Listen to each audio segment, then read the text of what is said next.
এক breaking news গৌৰীপুৰত উদ্ধাৰ হৈছে এটা অৰ্ধগলিত অচিনাক্ত মৃতদেহ।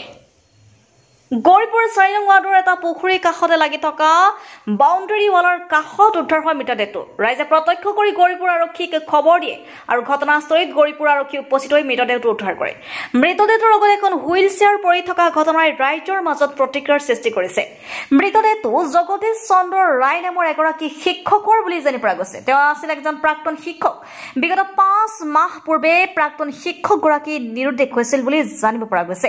পিছে ধুবুৰী চক্ৰ বিষয়াৰ উপস্থিত হৈ মৃতদেহটো উদ্ধাৰ কৰি মৰণোত্তৰ পৰীক্ষাৰ বাবে ধুবুৰী চিকিৎসা মহাবিদ্যালয়লৈ প্ৰেৰণ কৰে।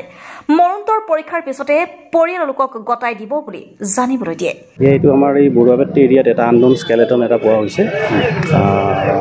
আননোন স্কেলেটনৰ লগত আমি এখন ৱাকাৰ পাইছোঁ, যিটো ভাৱ হয় যে মানুহজন চাগে অলপ ফিজিকেলি চেলেঞ্জড মানুহ আছিলে, কিন্তু এতিয়াও আমি আইডেণ্টিফাই কৰিব পৰা নাই কোন হয়। তেওঁৰ DNA টেষ্ট কৰাৰ পিছতে গম পোৱা যাব। কেনেকুৱা অৱস্থাত আছে ছাৰ?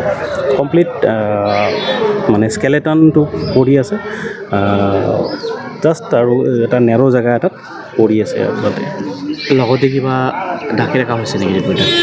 নাই, আমিতো অ'পেন জেগাত অ'পেন হিচাপে পাইছোঁ, তাতে ঢাকি ৰখা নাছিলে, ঢাকি থকা নাই, অ'পেন জেগা এটা আছিলে। টয়লেটৰ পিছফালে এৰিয়াটোত লগতে ৱাকাৰখনো আছিলে, চেণ্ডেলটো পিন্ধিয়ে আছিলে, তেনেকৈ আছে মানুহজনৰ। এতিয়া কি হ'ব? এতিয়া আমি এজ পাৰ প্ৰচিডিউৰ ইনকুৱেষ্টটো কৰা হ'ল, এতিয়া মেডিকেলত পঠোৱা যাব, DNA টেষ্ট বাকী প্ৰচেছখিনি কৰি যোনটো ফেমিলিৰ যাৰ লগত বুলি আমি ভাবিছোঁ বা ফেমিলিয়ে ছাছপেক্ট কৰিছে যে তেওঁলোকৰ হ'ব পাৰে, যিহেতু মানুহজন এটা লেম মানুহ হয়, তো তেওঁলোকৰ লগত DNA টেষ্ট কৰি চাৰ্টিফিকেট যদি মিলি যায় তেতিয়া তেওঁলোকক হেণ্ড অভাৰ কৰা যাব। পৰিয়ালৰ কোনো দাবী কৰিছে কোন মানুহজন হয় বুলি? নাই, তেওঁলোকে দাবী কৰিছে এজন জগদীশ চন্দ্ৰ ৰায় হ'ব পাৰে বুলি তেখেতসকলে ভাবিছে। এতিয়া আমি এতিয়ালৈকে কিন্তু এইটো আমি চাৰ্টেন কৰিব পৰা নাই, হয়নে নহয়, এতিয়ালৈকে আমি unknown. News desk report, Suhana live.